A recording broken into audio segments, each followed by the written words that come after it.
nosso Chimarrão Profético é um programa dentro do canal Cartas Proféticas.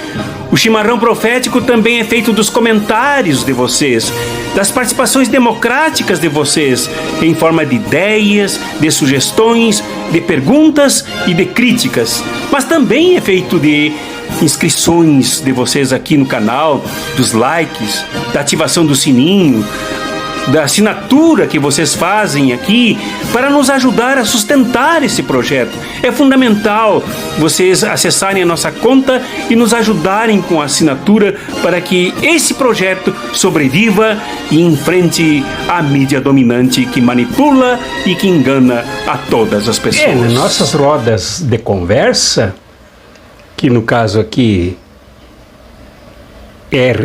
a minha roda é representada pelo chimarrão, que não é nenhuma coisa melhor que outras motivações para nos juntar, precisamos conversar sobre as coisas da nossa república, do nosso país, da nossa pátria, do nosso povo, não é? Pois é, a muvuca aí, o falatório muito grande, desde domingo, é em torno de Roberto Jefferson, o Bob Jefferson, presidente licenciado do PTB, partido que a ditadura entregou para Dona Ivete Vargas, que acabou por se tornar um abrigo mafioso para bandidos, criminosos, se salvando talvez pouca gente. Pois o seu Roberto Jefferson, como todas vocês sabem, se refugiou na sua casa, claro que já se encontrava com prisão domiciliar, com tornozeleiras e tudo, depois que ofendeu a ministra Carmen Lúcia. E eu menciono o nome da ministra Carmen Lúcia com muito respeito, até porque respeitosamente eu já a critiquei várias vezes. Mas o Supremo e a ministra Carmen Lúcia do STF também vêm se comportando mais a favor da Constituição, da democracia, do respeito à justiça, do que já se comportou durante o mensalão, durante a Republiqueta Cloacal de Curitiba e tal, lá com o seu Sérgio Moro, com o seu Dallagnol. A ministra Carmen Lúcia foi violenta, marginal e machisticamente agredida por Roberto Jefferson. E é evidente que o presidente do Tribunal Superior Eleitoral, Alexandre de Moraes, que é presidente, que é integrante do Supremo Tribunal Federal, portanto, colega da ministra Carmen Lúcia, não poderia relevar essas ofensas. Extremamente gravíssimas,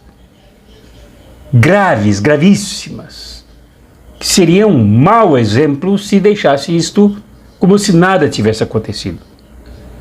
E mandou prender de novo o Bob.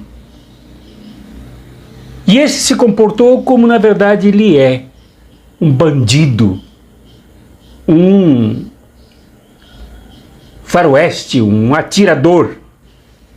Atirou em 4 policiais, feriu 2 policiais. Tanto que será investigado por tentativa de homicídio de 4 pessoas. Todo mundo acompanhou essa movimentação porque ela se deu exatamente no terreno do Bozo, como diz o ex-presidente Lula. Se deu no terreno, no campo fascista, miliciano e bandido do capiroto Jair Bolsonaro. Isso mexeu, tumultuou a campanha dele. Alguns da própria campanha passaram a prever que isso era a pá de cal e que era a derrota de Bolsonaro. Era a bala de prata de Lula. Se bem que Lula não tinha nada a ver com isso, não tem nada a ver com isso. E eles se sujam mutuamente, se derrotam sozinhos.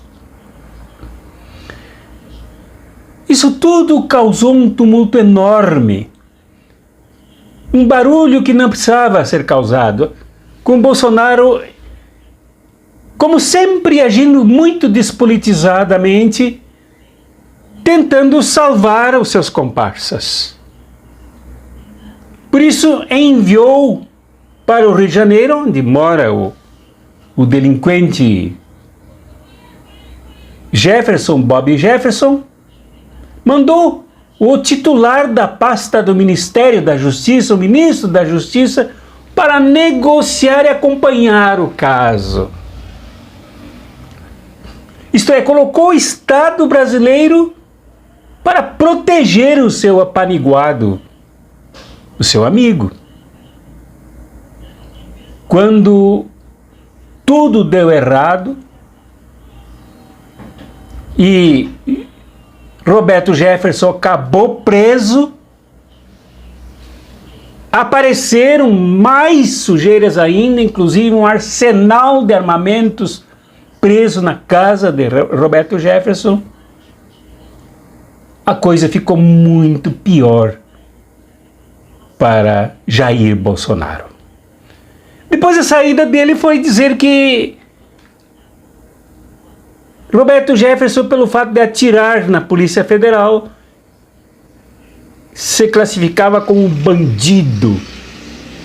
Logo então, Jair Bolsonaro foi tomado por setores das milícias e seus apoiadores como traidor e por abandonar um companheiro, abandonar um amigo que sempre esteve ao lado dele e que tudo arriscou, inclusive, para defender Jair Bolsonaro. Ofendeu o Supremo Tribunal Federal, ofendeu ministros, ameaçou a justiça para defender Jair Bolsonaro. Agora, na hora do pega, Jair Bolsonaro o abandona. Aí surge a notícia de que a filha de Roberto Jefferson, Cristiane Brasil, largaria uma bomba que estouraria entre hoje e amanhã, mostrando coisas sobre a vida de Jair Bolsonaro.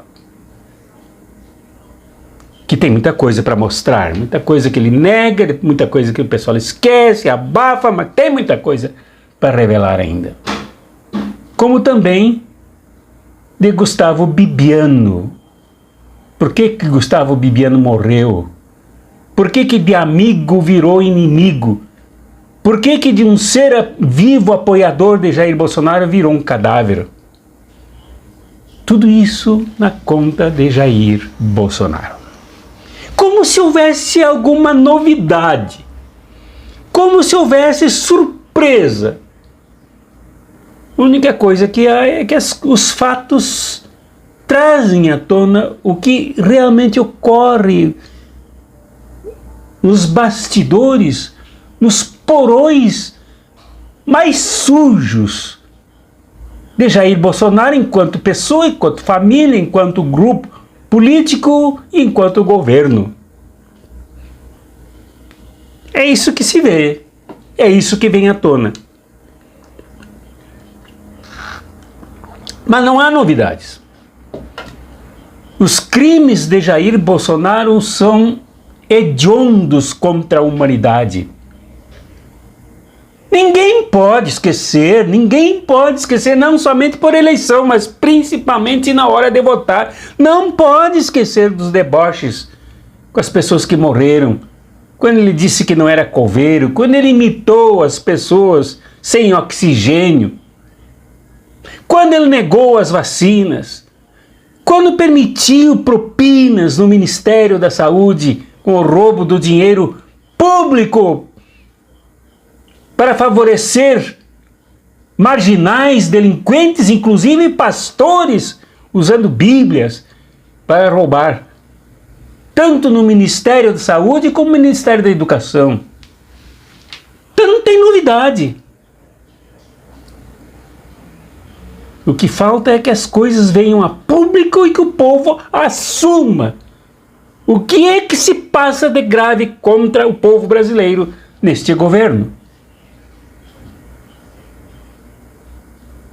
Ninguém pode esquecer a notícia publicada, vazada para a Folha de São Paulo e publicada na semana passada, de que depois das eleições, preparando as políticas públicas, os orçamentos e salários para o ano que vem, Jair Bolsonaro desvincularia o salário mínimo do índice da inflação e tiraria dos trabalhadores o direito à aposentadoria, o direito a férias remuneradas, ao 13º. Aliás, Bolsonaro mesmo confessa isso, que cortaria 25% dos salários. Confiramos isso. Um corte linear de 25% no salário, pensões e aposentadoria de todo mundo. Isso é a proposta do Paulo Guedes, que é uma pessoa que eu confio plenamente na condução da economia brasileira. Confiramos também a notícia que saiu na Folha de São Paulo e que outras mídias incentivaram a publicidade disso e que é do interesse nosso, é do interesse do nosso povo tomar conhecimento dessas coisas, porque isto é devastador para os trabalhadores e trabalhadoras, que afinal são as que produzem as riquezas do nosso país. Cada coisa que é feita em nosso país tem as mãos dos trabalhadores e trabalhadoras, que seriam já vêm sendo e seriam os mais prejudicados. É preciso que confiramos isso. É preciso que tenhamos conhecimento disso. O nosso povo precisa saber daquilo que é escondido secretamente em forma de orçamento e em forma de armadilhas para arrebentar logo após conhecidos os resultados eleitorais. Precisamos saber disso para evitar que isso aconteça. E se acontecer, aconteça por poucos dias, que logo após a posse do novo presidente da República, em 1º de janeiro de 2023, essas coisas comecem a ser corrigidas. Porque é absolutamente inaceitável que 33 milhões de pessoas passem fome nesse país que produz a maior quantidade de alimentos no mundo. É absolutamente inaceitável que 38 milhões de trabalhadores e trabalhadoras altamente produtivos e qualificadas estejam desempregados. Isso tudo porque há uma política de acordo com os interesses do mercado, de acordo com os interesses neoliberais que visam enxugar cada vez mais os direitos do nosso povo. Então nós precisamos saber, sim. Temos o direito de saber. Temos que ativar a curiosidade para saber. Temos que conversar sobre essas coisas concretas e reais. Nada adianta convicção política sem materialidade. Nada adianta convicção e paixão ideológica sem conhecimento dos frutos do trabalho e da produção de riquezas. Nós temos que saber. Você que sofre para pagar as contas e o mercado. Você que é aposentado. Você deveria estar com medo. Essa semana, o governo Bolsonaro anunciou o fim dos reajustes pela inflação do salário mínimo e das aposentadorias. Se já está difícil viver agora, com Bolsonaro vai piorar. O próximo alvo é acabar com o 13º e as férias. Não é à toa que maus patrões tentam forçar seus funcionários a votarem em Bolsonaro. Mas o voto é secreto.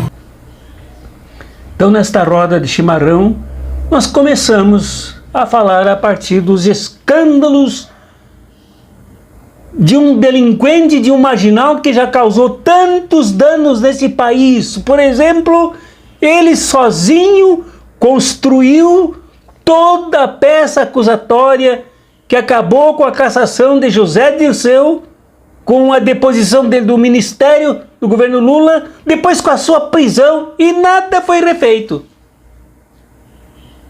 E, no entanto, o delinquente, o marginal, o bandido, é este amigo de Jair Bolsonaro. E nada é estranho, como depois passei a dizer, nada é estranho. Tudo é para ser assim mesmo. Como é que a gente espera que haja um bom governo por parte de uma pessoa má, uma pessoa injusta, uma pessoa satanizada? Não há como. Não há como ser bom governante com todas estas más qualidades e esta desumanidade toda. Isso que nós temos que pensar, temos que entender, temos que refletir, temos que recolher, temos que compartilhar uns com os outros, umas com as outras. Temos que fazer todos os nossos esforços para conscientizar o nosso povo, para elevar a capacidade crítica do nosso povo, para perceber que caminho tomar agora no dia 30. Não podemos ser irresponsáveis com o nosso povo, com a nossa classe trabalhadora, com o nosso país ameaçado. Continuemos tomando aí nosso chimarrão e pensando nessas coisas e avaliarmos o que podemos fazer agora, nesses últimos dias, antes das eleições, no dia 30 de outubro de 2022. Lições que devem ser tomadas para a decisão eleitoral numa eleição absolutamente histórica, que haverá de nos marcar para sempre em nosso país, com repercussão em todo o continente americano e no mundo. Abraços proféticos e revolucionários.